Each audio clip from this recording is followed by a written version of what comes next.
చెప్తున్నాను, యవనస్తుడు, పురుషుడు, స్త్రీ, ఆడపిల్లలు, మగపిల్లలకి చెప్తున్నాను, హిజ్రాలకు కూడా చెప్తున్నాను నేను. మగవాడుగా పుట్టి స్త్రీ లక్షణాలు కలిగి చివరికి స్త్రీగా మారిపోయినటువంటి హిజ్రాలకు కూడా నేను చెప్తున్నాను. ఈరోజు హిజ్రాల పరిస్థితి ఏంటి? నువ్వు దేవుణ్ణి తెలుసుకొని యేసు రక్తంలో కడగబడి పరిశుద్ధపరచబడి ఒక ధన్యకరమైన జీవితాన్ని నువ్వు స్వతంత్రించుకోవచ్చు. షండు తాను ఎండిన చెట్టుదని అనుకోనవద్దని యెషయా గ్రంథంలో రాయబడి ఉంది. ఈరోజు ఏం చేస్తున్నావు? నీ పరిస్థితి ఎలా ఉంది? దేవుణ్ణి ఎరిగి క్రీస్తు రక్తంలో కడగబడి దేవుని మార్గంలో నిలిచి అనేకులకు క్రీస్తును ప్రకటించి ఆత్మలను రక్షించాల్సిన నువ్వు ఈరోజు ఆ విధంగా మారిపోయి భిక్షాటన చేసే పరిస్థితికి వెళ్ళిపోయావు.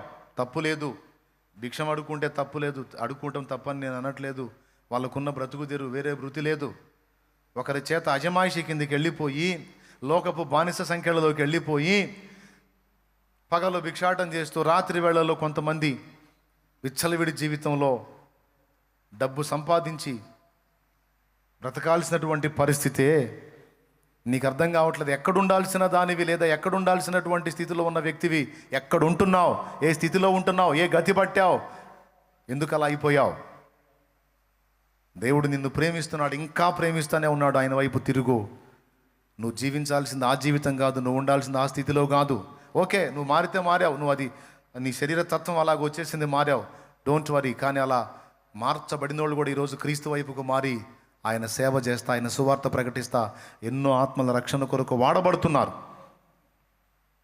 ఎన్నో జీవితాలను వెలిగిస్తున్నారు.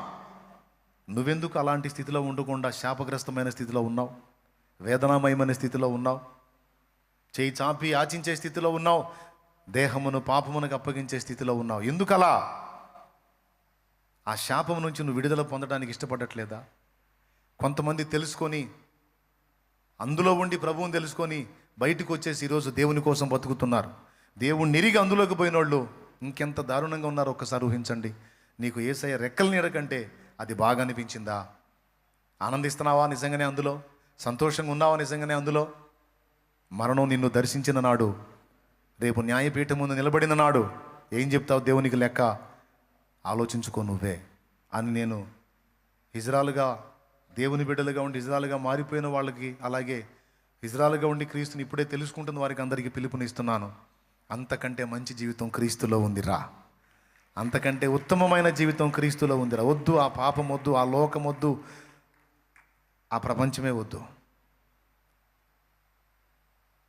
అలాగే పురుషులకి, స్త్రీలకి, అందరికీ చెప్తున్నాను నేను, ఏది నీ త్యాగం, ఏది నీ సమర్పణ, ఏది నీ భారం?